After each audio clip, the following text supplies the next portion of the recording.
Hello everyone, welcome to our YouTube channel. अगर आप इस चैनल पर नए हैं तो सबसे पहले चैनल को सब्सक्राइब कर दीजिए एंड बेल आइकन ज़रूर प्रेस कर दीजिए ताकि आपको आने वाली हर एक वीडियो की नोटिफिकेशन सबसे पहले मिल सके।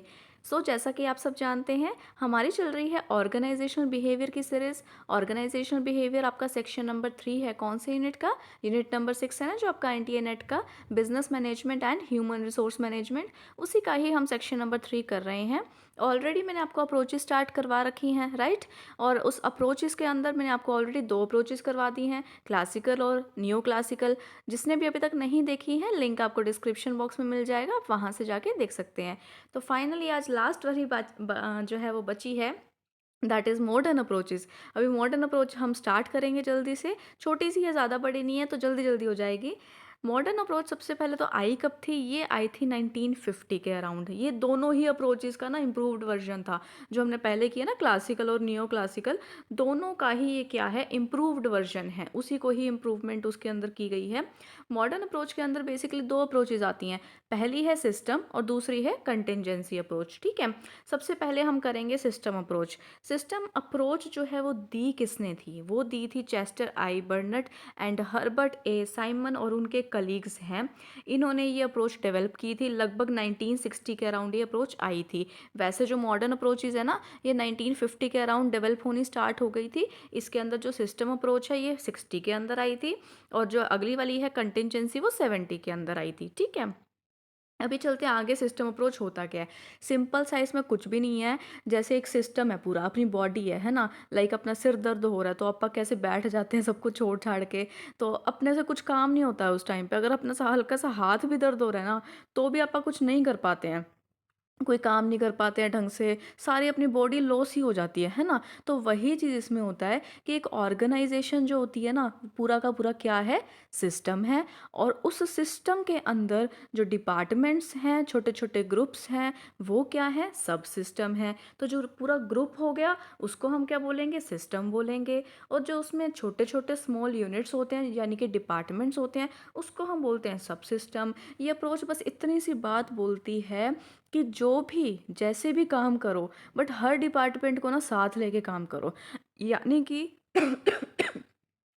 सॉरी, यानी कि जैसे मान लो भी एक डिपार्टमेंट है, उसने कोई काम किया है तभी दूसरे का चालू होगा, है ना। लाइक अभी प्रोडक्शन ही सही से नहीं हुई है, तो कैसे हम लोग बेच देंगे माल, कैसे हम लोग सेल करेंगे, कैसे हम फिर मार्केटिंग करेंगे? मार्केटिंग करना बेकार है। और अगर हमने प्रोडक्शन इतनी सारी करके बैठ गए हैं और पैसा भी लगा दिया, सब कुछ कर दिया, मार्केटिंग हमने की नहीं, बिक ही नहीं रहा, कस्टमर ही नहीं आ रहे हैं, तो कहीं ना कहीं इसमें क्या होता है कि एक डिपार्टमेंट जो होता है वो दूसरे से कनेक्टेड होता है। एक डिपार्टमेंट का काम दूसरे डिपार्टमेंट के काम को इन्फ्लुएंस भी करता है।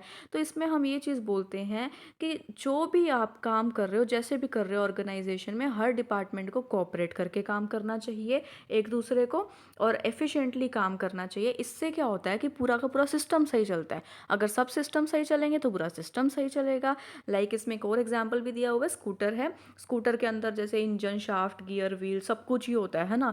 तो अगर ऑब्वियसली सी बात है, अगर कुछ इंजन खराब हो गया तो स्कूटर चल पाएगा आगे? नहीं ना। अपनी गाड़ी होती है, गाड़ी में अगर कुछ भी ऐसा, कुछ पार्ट्स वगैरह कुछ खराब हो जाएं, तो आप चला पाते हैं उस कार को? नहीं ना। तो इसमें बस वही चीज़ होती है कि अगर एक डिपार्टमेंट या एक सब सिस्टम फेल होगा तो पूरा का पूरा जो होल सिस्टम है वो गड़बड़ा जाएगा। हो सकता है वो बंद ही कर जाए काम करना, नहीं तो एटलीस्ट अफेक्टेड तो होगा ही होगा। तो सबको मिलके कोऑपरेशन के साथ काम करना चाहिए। ऐसे मत समझो कि हाँ ये तो टुच्चा सा छोटा सा डिपार्टमेंट है, इससे तो क्या ही पूछना है, इससे तो मतलब इससे क्या ही लेना देना है। ऐसा मत सोचो, ऐसा बिल्कुल भी नहीं सोचना चाहिए। ऑर्गेनाइजेशन में जो टॉप अथॉरिटी होती है, उनको क्या करना चाहिए, उनको सभी को साथ लेकर चलना चाहिए। जो कोई भी डिसीजन ले रहे हैं तो हर एक डिपार्टमेंट का सोचो कि हाँ भी, अगर हमने एक डिपार्टमेंट में ये डिसीजन लिया है तो उसका इफेक्ट दूसरे पे क्या पड़ेगा, है ना। अगर लाइक हम जो है वो प्रोडक्शन ज़्यादा कर रहे हैं, तो पहले देखो तो सही पैसा है भी या नहीं है, फाइनेंस है भी या नहीं है। या अगर हम पैसा भी लगा रहे हैं, प्रोडक्शन भी कर रहे हैं, सब कुछ कर रहे हैं, तो एक्चुअल में मार्केट में सेल है भी या नहीं है। तो हमें सब कुछ देखना चाहिए। तो ये होगी अपनी अप्रोच पूरी, ठीक है, छोटी सी थी।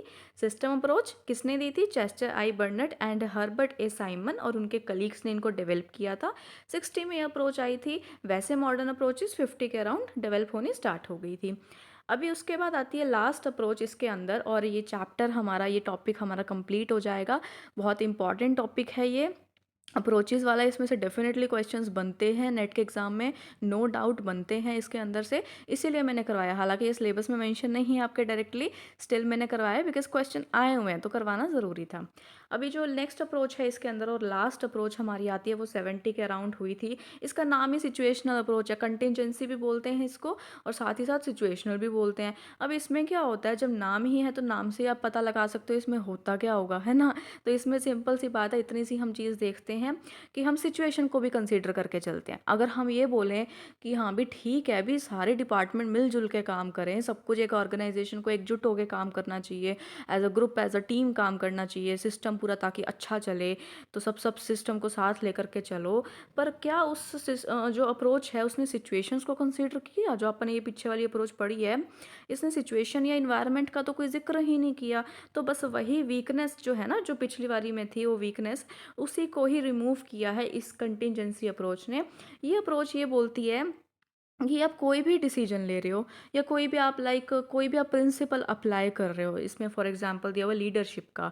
तो जैसे आप लीडरशिप अप्लाई कर रहे हैं, अपने को लग रहा है कि सिचुएशन सीरियस है, तो उस टाइम पे या कोई इंपॉर्टेंट काम है, एक्टिविटी करनी है, तो उस सिचुएशन में अगर हम फ्री रेन वाला जो लीडरशिप स्टाइल होता है वो वाला अप्लाई कर देंगे। फ्री रेन में क्या होता है, सबॉर्डिनेट्स को सारे के सारे चांसेस दे दिए कि अपने हिसाब से डिसीजंस लो जो भी लेने हैं, लीडर इतना ज़्यादा इन्वॉल्व नहीं होता है ना, फ्रीडम दे दी जाती है उन्हें। तो उनको फ्रीडम दे देंगे, वो गलत डिसीजन ले लेंगे तो कहीं ना कहीं इसका खामियाजा पूरे के पूरे ऑर्गेनाइजेशन को भुगतना पड़ेगा, है ना। तो बस इसमें वही चीज़ होती है, सिचुएशन के हिसाब से हमें चीज़ें अडॉप्ट करनी चाहिए। अगर आप सोचो कि हाँ भी एक ही प्रिंसिपल है, उसको हम हर सिचुएशन में मतलब लगा दें, अप्लाई कर दें, चल जाएगा काम, तो ऐसा नहीं होता है। टाइम भी देखना पड़ता है। अगर हो सकता है कई बार तो ना ऐसा होता है कि लाइक 1 साल पहले सेम सिचुएशन आई थी, मान लो कोविड की लगा लो, तो कोविड की सेम सिचुएशन 1 साल पहले भी आई थी, उस टाइम पे हमने ये वाली सारी डिसीजंस लिए थे। अभी 1 साल बाद भी सेम कोविड की सिचुएशन आई है, लॉकडाउन लगा हुआ है, देन हमने फिर से सेम डिसीजंस लिए, तो क्या वो सेम रिजल्ट्स देंगे? ऐसा पॉसिबल नहीं होता है, क्योंकि टाइम तो चेंज हुआ है ना, सिचुएशन तो चेंज हुआ है। भले ही पिछले साल भी कोविड आया था, इस साल भी कोविड आया है, बट कहीं ना कहीं इसमें टाइमिंग का तो फ़र्क हो गया ना। तो हर एक टाइम के हिसाब से हमें डिसीजन लेने होते हैं। 1 साल में तो कितनी चीज़ें ऊपर से नीचे हो जाती हैं, सिचुएशन सारी चेंज हो जाती है। तो बस ये वाली अप्रोच इतना ही बोलती है कि कोई भी डिसीजन लो तो ऐसा सोच के मत लो कि हाँ भी हर एक जगह पे हम सेम चीज़ें अप्लाई कर देंगे। ऐसा नहीं होता है। पहले सिचुएशन को स्टडी करो अच्छे से, इन्वायरमेंट को स्टडी करो। इन्वायरमेंट चेंज होता रहता है, टाइम टू टाइम चेंज होता रहता है, कॉन्स्टेंटली चेंज होता रहता है।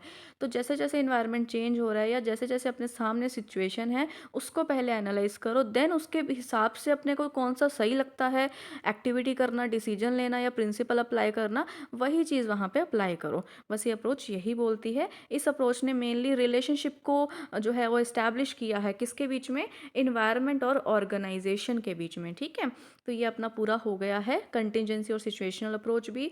और इसी के साथ हमारी अप्रोचेज़ वाला जो पूरा का पूरा टॉपिक था, जिसके अंदर 3 अप्रोचेज़ आती हैं, क्लासिकल, नियो क्लासिकल और मॉडर्न, वो तीनों मैंने वन बाय वन अच्छे से डिटेल में करवा दी है।